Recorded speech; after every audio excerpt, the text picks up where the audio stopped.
Brought to you by TechnoSpark 20 series smartphones. Superhuman.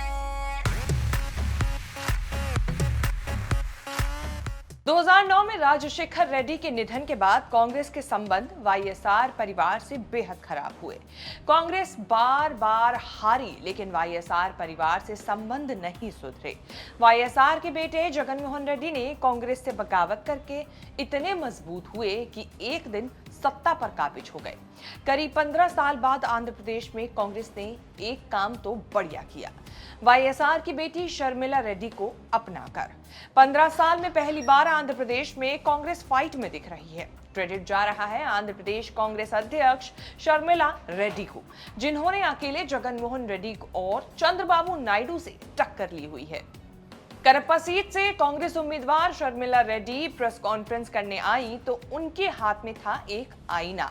ऐसा आईना सामान्य परिवारों के घरों में दिखता है। शर्मिला आईना अपने भाई जगन मोहन को गिफ्ट करने लाई थी। गिफ्ट इसीलिए ताकि वो देख सकें कि उसमें अपना चेहरा दिखता है, ये चंद्रबाबू नायडू का। उन्होंने ये कहने में संकोच नहीं किया कि भाई की मानसिक हालत ठीक नहीं। उन्हें बताना चाहिए कि क्या वो अपना चेहरा देख रहे हैं या चंद्रबाबू नायडू का। जगन भ्रम में जी रहे हैं और उनका रवैया ये सोचने पर मजबूर करता है कि वो मानसिक रूप से अस्थिर हैं। मैं अपने जीवन में नायडू से केवल एक बार मिली हूं, वो भी बेटे की शादी में आमंत्रित करने के लिए। आंध्र प्रदेश में 3 की लड़ाई है, जगन मोहन रेड्डी, चंद्रबाबू नायडू और शर्मिला रेड्डी। 3 की लड़ाई में बीजेपी चंद्रबाबू नायडू जनसेना की पिछलग्गू बनी हुई है।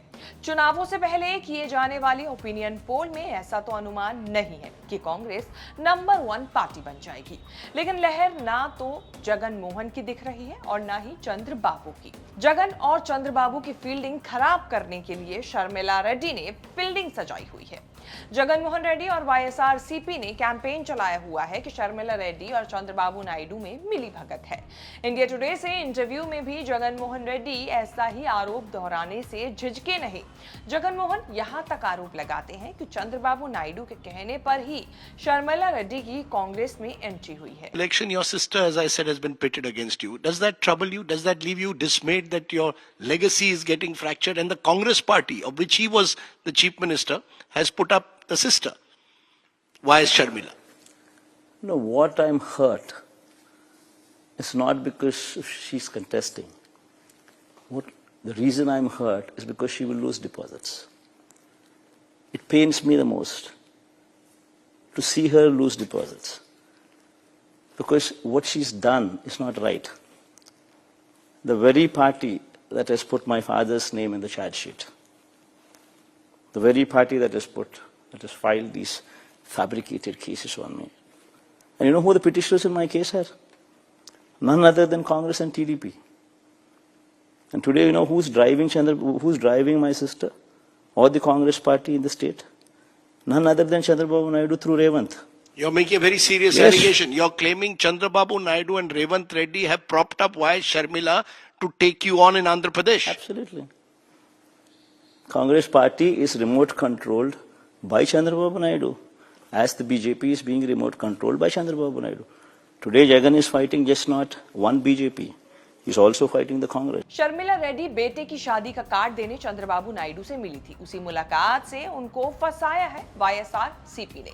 शर्मिला रेड्डी यही बार बार कह रही हैं कि वो सिर्फ एक बार चंद्रबाबू नायडू से मिली है, वो भी शादी का कार्ड देने के लिए। शर्मिला की सफाई के बाद भी जगन की पार्टी रुकी नहीं, तो शर्मिला ने आईना दिखाकर पलटवार कर दिया कि जगन मोहन और चंद्रबाबू की मिली भगत है। शर्मिला रेड्डी याद दिला रही है कि अगर चंद्रबाबू नायडू से मिली भगत होती तो वो जगन के लिए 3200 किलोमीटर की पदयात्रा नहीं करती, बाय बाय बाबू का कैंपेन नहीं चलाती। शर्मिला जिस यात्रा और कैंपेन का जिक्र कर रही हैं, उसी से जगन मोहन रेड्डी का राजनीतिक कद इतना बड़ा हुआ है। चुनावों में मिली भगत वाला फॉर्मूला कांग्रेस के लिए बहुत काम कर रहा है। कर्नाटक में बीजेपी जेडीएस पर मिली भगत का आरोप लगाया तो जनता ने सच मान लिया। तेलंगाना में बीजेपी बीआरएस और बीजेपी ओवैसी की मिली भगत का आरोप लगाया तो उसे भी सच मान लिया गया।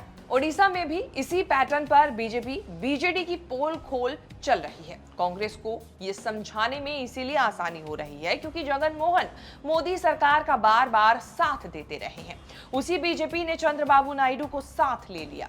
सिर्फ कांग्रेस को रोकने के लिए बीजेपी, जगनमोहन, चंद्रबाबू नायडू मिलकर आंध्र की जनता को धोखा दे रहे हैं। आंध्र प्रदेश में लोकसभा की 25 सीटों के साथ विधानसभा चुनाव भी होने हैं। 13 मई को दोनों चुनाव एक साथ होंगे। 2019 में वाईएसआरसीपी ने न केवल प्रचंड बहुमत के साथ सरकार बनाई थी, बल्कि लोकसभा की भी 25 में से 22 सीटें जीत ली थी। कांग्रेस का स्कोर 0 रहा। चंद्रबाबू मुश्किल से 3 सीटें जीत सके। पिछले कुछ चुनावों में आंध्र प्रदेश में ट्रेंड दिख रहा है कि जो लोकसभा जीतता है वही सरकार भी बनाता है।